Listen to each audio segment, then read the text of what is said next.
नमस्कार, M prime देख रहे हैं आप। मैं हूं आपके साथ वरुण गोयल। आज हमारे साथ बेहद खास मेहमान मौजूद हैं। पिछले कुछ दिनों से लगातार वो चर्चा में रहे हैं, लेकिन आज हम ये समझने की कोशिश करेंगे कि 46 साल का रिश्ता अगर खत्म हुआ है तो उसके पीछे कोई बहुत बड़ी वजह होगी। हमारे साथ देश के पूर्व कानून मंत्री अश्विनी कुमार जी मौजूद हैं। अश्विनी जी, बहुत बहुत स्वागत है आपका एम प्राइम पर। अश्विनी जी, सवाल आपसे कई बार पूछा गया होगा, लेकिन मेरा सवाल ये है कि ओवरहॉलिंग की बात बार बार होती है। जब आप लोग ऐसा मैसेज देते हैं तो क्या वो मैसेज वहां तक पहुंच नहीं पा रहा सही जगह? जाहिर है मैसेज नहीं पहुंच रहा, और अगर मैसेज पहुंच रहा है तो उस मैसेज को समझा नहीं जा रहा, और अगर समझा जा रहा है तो उस पर कार्रवाई नहीं हो रही। एक के बाद एक वचनबद्धता रखने वाले सीनियर और यंग कांग्रेस के नेता अगर लंबे समय के रिश्ते के बावजूद पार्टी को छोड़ रहे हैं तो कहीं ना कहीं तो कोई गलती है। बजाय इसके कि आप जाने वालों पर आक्षेप करें, आपको ये सोचना चाहिए कि आखिर इतने सालों के रिश्ता जिन लोगों का पार्टी के साथ था वो क्यों जा रहे हैं। अपने आप आत्मनिरीक्षण हर पार्टी जब तक नहीं करेगी तब तक वो पार्टी बढ़ नहीं सकती। और हम तो चिल्ला चिल्ला के अपनी दबी ज़बान में कभी प्रखर होके कभी मुखर होके कहते ही आए, मगर अंततः ये फैसला करना पड़ा। दुखी मन से फैसला किया है और मेरे मन में कोई बिटरनेस नहीं है। और आप जानते हैं कि मैंने हर चैनल पर कहा है कि मैं सोनिया गांधी जी का बेहद आदर करता हूं और करता रहूंगा, मगर अपने आत्मसम्मान के साथ और अपनी गरिमा को बरकरार रखते हुए मैं कांग्रेस पार्टी का सदस्य रहकर देश और समाज की सेवा नहीं कर सकता था। ये कंक्लूजन मैंने बहुत लंबे समय से चले हुए कई वाकयातों के आधार पर लिया। अभी तक जो युवा नेता जिनकी बात हो रही है, जितिन प्रसाद हैं, ज्योतिरादित्य सिंधिया हैं, आरपीएन सिंह हैं, ये जा रहे थे तो लग रहा था कि अवसर नहीं मिल रहे हैं। लेकिन आप जैसा सीनियर लीडर जब जा रहा है उसके बाद ये विषय बहुत गंभीर हो जाता है, क्योंकि अंदर से स्वर बहुत उठ रहे हैं, लेकिन आप सीनियर लीडर की जमात में आप वो हैं पहले शख्स जिन्होंने अलविदा कहा है। ये परिस्थिति बन जाए, इसका मतलब ओवरऑल कहीं ना कहीं दिक्कत हो रही है। दिक्कत तो जग जाहिर है। लगातार पार्टी का घटता ग्राफ, लगातार जिस नेतृत्व को उभारने की कोशिश की जा रही है उस नेतृत्व को नकारना जनता द्वारा, और लगातार साख पार्टी की कम होना, कहीं तो कोई कमियां हैं। और अगर देखकर भी कोई कमियों को नहीं देख रहा तो उसकी जवाबदेही मेरी नहीं है, उसकी जवाबदेही नेतृत्व की है। मगर आपने पूछा कि आपने कदम उठाया। अंग्रेजी में कहते हैं ना, you have to walk the talk. बातें तो बहुत लोग करते हैं, पर कभी कभी कठोर कदम उठाने की ज़रूरत होती है, मुश्किल कदम उठाने की ज़रूरत होती है जनता में अपनी विश्वसनीयता को साबित करने के लिए। पॉलिटिकल आदमी के पास और है क्या उसकी विश्वसनीयता के अलावा? और मैं हमेशा कहता रहा कि सार्वजनिक जीवन की प्राथमिक मर्यादा, या मैं कहूँ कि उसकी प्राथमिकता ये है कि अपनी डिग्निटी, अपनी गरिमा को बरकरार रखे लीडर। और अगर अपनी गरिमा को बरकरार ना रख सका तो लोगों की गरिमा को कैसे बरकरार रखेगा? तो अगर मैं ही अपने आप में असहज महसूस कर रहा था और मैं ये सोच रहा था कि अब मैं अपनी गरिमा को इस पार्टी में बरकरार नहीं रख सकता, तो मेरे पास और रास्ता कोई नहीं था। इसलिए मैंने अपने आप को विमुख कर लिया पार्टी से और अलविदा कह दिया, सलाम के साथ अपना पैगाम भी दे दिया। टाइमिंग जो थी सर, उसको लेकर बड़ी असमंजस की स्थिति थी कि वोटिंग होने जा रही है, जिस स्टेट से आते हैं उस स्टेट में वोटिंग से ठीक पहले आप चले गए, इसका क्या इम्पैक्ट होगा और ये टाइम क्यों चुना गया, इसको लेकर बड़े सवाल थे। हाँ, बहुत सवाल थे और मैंने हर चैनल पर पत्रकारों को इसका जवाब भी दिया। देखिए, कब किसके सब्र का पैमाना छलक जाए ये पहले निर्धारित नहीं किया जा सकता। मैं बहुत दिनों से रात को सो नहीं पा रहा था, बहुत महीनों से मेरे मन में ये संघर्ष चल रहा था। एक दिन मैंने फैसला किया कि अब बस। मैंने ये कोई कैलकुलेशन नहीं की कि चुनाव है या 5 दिन रह गए हैं वोटिंग को, इससे कोई मेरा सरोकार नहीं था, क्योंकि मैंने कोई और पार्टी तो ज्वाइन की नहीं। तो इसलिए अपने सब्र के पैमाने को मैं छलका गया, क्योंकि अब और सहन की गुंजाइश नहीं थी। एक सवाल उठता है सर, नेशनल लेवल पे बात हो या स्टेट वाइज बात हो, जैसे अगर मैं हरियाणा का एग्जांपल दूं, राव इंद्रजीत थे, चौधरी बीरेंद्र सिंह थे, धर्मवीर थे, ये सब कांग्रेस के बड़े चेहरे थे, धीरे धीरे चले गए। आज वहां बड़ी जबरदस्त इनफाइटिंग देखने को मिल रही है, पार्टी सत्ता से बाहर है 7 साल से। पंजाब में बहुत कुछ हुआ, तो ये नेशनल लेवल पर भी हो रहा है, ये स्टेट वाइज भी हो रहा है, यानी परिस्थिति पूरी तरीके से हर जगह ऐसी बनी हुई है। बिखराव की परिस्थिति है, असमंजस नहीं है, बिखराव की परिस्थिति है, लोग मायूस हैं। देखिए, मैंने कहीं कहा है कि मैदान जंग में शमशीर तलवार सिपाही के हाथ में दी जाती है, मायूस आशिक के हाथ में नहीं। अगर आपका अपना सिपाही, आपके अपने जर्नैल आपसे मायूस हो जाएं या खुद में मायूस अपने आप को समझें, तो वो जंग नहीं लड़ सकते, सियासी जंग नहीं लड़ सकते। इसलिए पार्टी लगातार कमज़ोर हो रही है और आगे होती जाएगी। आने वाले कुछ सालों में मैं कांग्रेस पार्टी का भविष्य को उज्जवल नहीं मानता। आपका असेसमेंट ये है, लेकिन अगर मान लीजिए कुछ राज्यों में पार्टी जीत जाती है तो ये ट्रैक पर वापस लौटेगी? ये जीत हार ये चलती रहेगी। मगर आप देखिए ना, हमारी 1984 में 403 सीटें, आज 52 है, इससे पहले 44 थी। अब कुछ जो सीनियर कांग्रेस के नेता हैं, जो मिलते भी हैं और कुछ दिन पहले तक तो लगातार मिल रहे थे, मैं नाम नहीं लूंगा, पर करीबन आधे से ज़्यादा का आंकलन यह है कि 2024 में 30 या 35 सीट से ज़्यादा लोकसभा में पार्टी के नहीं आएंगे। तो सिर्फ ये कह देना कि फलां पार्टी बुरी है, फलां नेता बुरा है, फलां मंत्री बुरा है, ये पर्याप्त नहीं है। लोग कहते हैं मान लिया आपकी बात, आप बताइए आपके पास सौदा क्या है, आपका चेहरा कौन है। तो जब हम अपना चेहरा दिखाते हैं तो लोग कहते हैं राम राम। विकल्प की कमी हो गई है सर? कोई विकल्प है ही नहीं। क्या विकल्प है? जो विकल्प हम देश के सामने रख रहे हैं, क्या उस विकल्प की स्वीकार्यता है? आप भी तो उतने ही नागरिक हैं जितना मैं हूं। आप बताइए, आप भी उतने ही वोटर हैं जितना मैं हूं। अब बताइए, जो विकल्प पार्टी उभार रही है या उभारना चाहती है, मैं कभी नाम नहीं लेता, मैं कटाक्ष किसी पर करता ही नहीं, क्या उस विकल्प की राष्ट्र में स्वीकार्यता है कि नहीं, ये है सवाल। अगर इस सवाल का जवाब पार्टी ठीक दे लेगी तो शायद कोई गुंजाइश हो उसके उभरने की। अगर इसका जवाब ही गलत होगा तो कोई गुंजाइश नहीं। जिन लोगों ने आवाज उठाई, सीनियर लीडर्स ने, ऐसा लगा जैसे उन्हें बहुत सारी जिम्मेदारियां दी जा सकती थी या चुनाव में लाभ लिया जा सकता था या उनकी एडवाइस का कोई फायदा हो सकता था, वो सब ऐसा लगा कि किनारे कर दिए गए। ये एक परंपरा है और मैसेज ये दिया गया कि पार्टी शक्ति दिखा रही है। मुझे तो समझ नहीं आई कि कैसी शक्ति है या शक्ति है। देखिए, 30-30 लोगों की लिस्ट आप अखबार में देते हैं। आपने दो व्यक्तियों के अलावा कभी किसी और को देखा कहीं प्रचार में जाते? किसी राज्य में देखा? कोई एक आधा कोई गलती से कोई और चला जाए तो चले जाए, पर बाकी बेचारों की इतनी ही तसल्ली है कि उनके नाम पेपर में आगे, बस और कुछ नहीं। तो जब ये दशा हो जाए किसी भी पार्टी की, और जब पार्टी के कैंडिडेट ये कहें कि हमारे बड़े नेताओं को हमारी चुनाव रैली में मत लाना, अगर हम जीतते भी होंगे तो भी हार जाएंगे, उस पार्टी का क्या फ्यूचर है, क्या हश्र होगा, भगवान ही जाने। सर, ये जितनी बातें आप बता रहे हैं, ये क्या एक प्लेटफॉर्म नहीं है जहां तक ये बात पहुंचे? अगर होती तो सब लोग छोड़ छोड़ के पार्टी क्यों चले जाते मेरे भाई? अगर उस पर कोई असर होता किसी को, तो क्यों लोग दुखी हृदय से पार्टी को छोड़ते, जिस पार्टी के साथ इतना लंबा साथ रहा।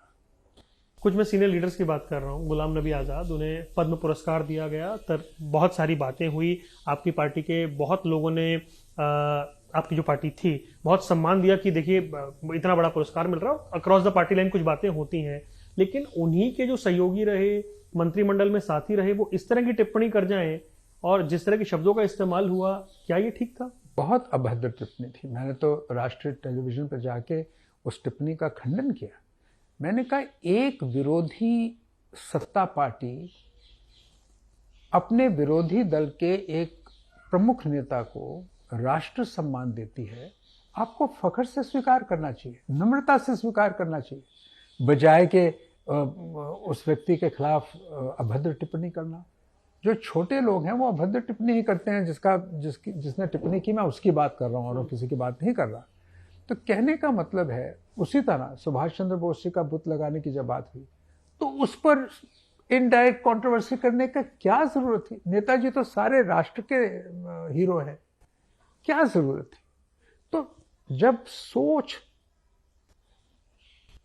ऐसी हो जाए और लोग इतने छोटे हों जिनकी सोच ही छोटी है, और जब वो प्रवक्ता हो या स्पोक्समैन हो पार्टी के लिए, या जिनको पार्टी के शीर्ष नेतृत्व का समर्थन हो, तो समझ लीजिए पार्टी का ढांचा, इंटेलेक्चुअल ढांचा और पॉलिटिकल ढांचा खोखला।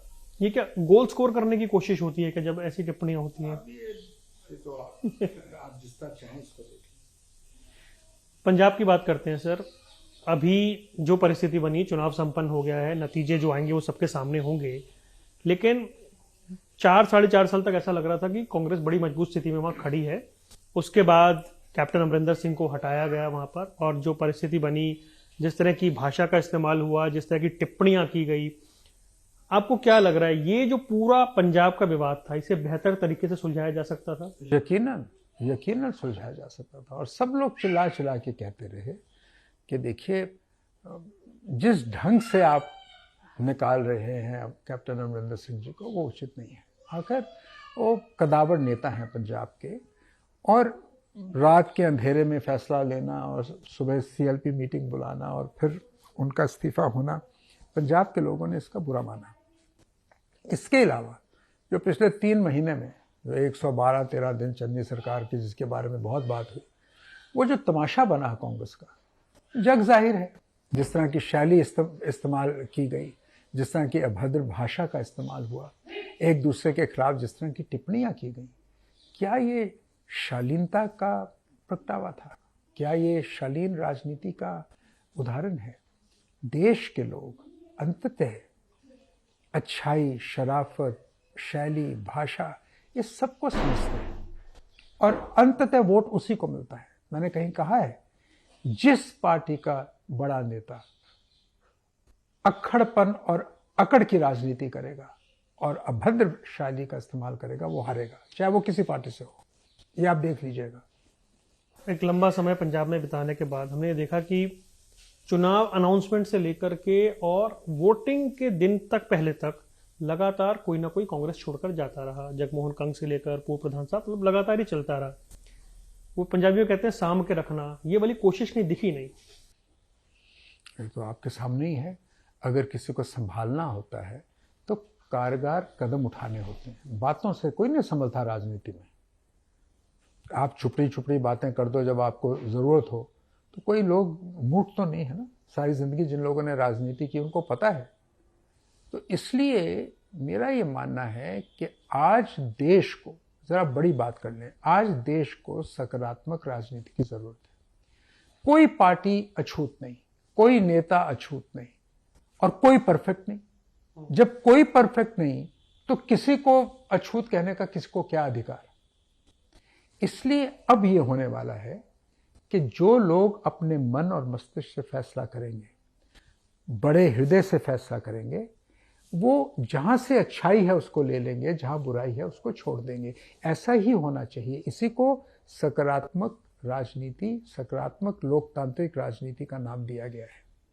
और देश जिस दोराहे पर खड़ा है, उस दोराहे पर जरूरी है कि बड़ी सोच वाले लोगों को सामने लाया जाए, चाहे किसी पार्टी से हो।